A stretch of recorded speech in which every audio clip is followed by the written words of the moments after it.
Good morning. I'm Christopher Bayliss. Thank you for downloading the Fast Growth Workbook entitled Grow Your Business Nationally or Internationally. Today I'm at Activesense in Poole in Dorset in England, and I'm with Phil Whitehurst, the Managing Director. Welcome, Phil. Thank you for your time. It's special this morning because Phil Whitehurst has helped me and Fast Growth Services to co-create this fabulous workbook. Thank you for that, Phil. And here is the workbook here, which you've downloaded.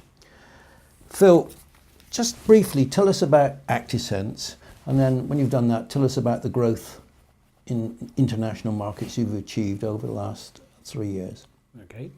Well, Activesense was founded in 1997, and we started out as a consultancy, but then we started manufacturing our own products under the brand name in around about 2001. And at the time we were just selling in the UK, but we slowly developed our international marketing and built up more and more countries over the years until now the company's growing quite fast in the international markets. Okay. Behind us we have a flow chart of the various products. Which market are you primarily in for Activesense? Well, the Activesense primarily targets the marine leisure market, although we do have some commercial products as well.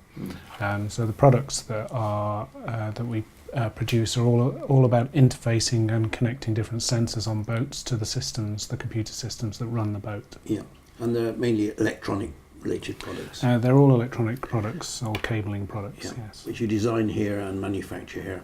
Yes. Before we start the workbook, just to put the thing in context, because a lot of these are your ideas, how much have you grown internationally in the last 3 years? We've grown around about 60 or 70% in the last 3 years. Gosh. And in how many countries are you now? We're in about 20 different countries. 20 countries. For the purposes of the reader, Activesense turns over about £2 to £3 million.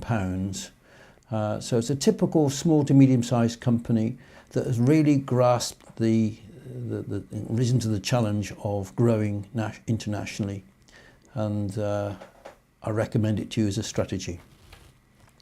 Okay, I like props, as you know, and one of the English expressions is "the world is your oyster." So there's a lovely Great World Atlas, which was given to me many years ago by my father. And there's my favourite, one of my favourite maps, coloured maps. I hope you can see that. It's of Eurasia. There's Europe over there, massive market, but also Asia. So that's just to inspire us at what's possible. Okay, so I'm going to focus 3 hints for the reader and the user of our this particular workbook. Okay, which you helped me create. But what's the problem? What's the problem? And the problem is, I think, for many companies, is that their home market can be saturated. We heard that from when we were developing that with DASIC International, didn't we? Yes. That in the UK, they can't grow anymore. They've got 95% of the market for their particular cleaning product, so they went international. So certainly when you're using the workbook, think about how saturated your local market is and what is the need to grow internationally or nationally. The 3 hints on page 2, something that Phil helped me create, Phil, remember, was to evaluate your potential for growing your business internationally. In the time-honoured fast growth way, we very much like 10-point planners, and to assess yourself on a scale 1 to 10 against those. Okay, Phil, can you just read a couple of them there at the top there? Okay. On page 2. Yep. You can envisage several regions in your country and other countries where there are good opportunities for your type of services and or products. And your particular services, products would be attractive to your potential customers in these regions and countries. Okay, and what we're going to ask you to do is to encourage you to do is to assess yourself on a scale 1 to 10 where 1 is low probability and 10 is high chance of success, both nationally and internationally. Not all people buying this will want to grow internationally, but they could grow nationally. Mm-hmm. And then you'll calculate your score out of 100. Just see what the potential is. I did this recently for one of my own companies. I've got a number of companies I'm chairman of, and I was staggered by what the potential would be. And in fact, I came to the conclusion that we should really concentrate on India. And it came directly out of doing this particular workbook. And like all these workbooks, always draw your strategic conclusions from there at the bottom of the page. So hint 1 is start with the evaluation of the potential. Hint number 2, and this has been very important to you, I know, that if you want to grow nationally or internationally, it's both getting the marketing right, but also getting the strategy right.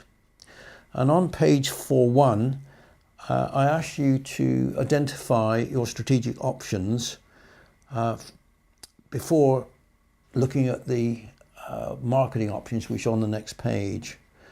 By that I mean, by strategic options, if you want to grow nationally or internationally, you can either go it alone or work with others.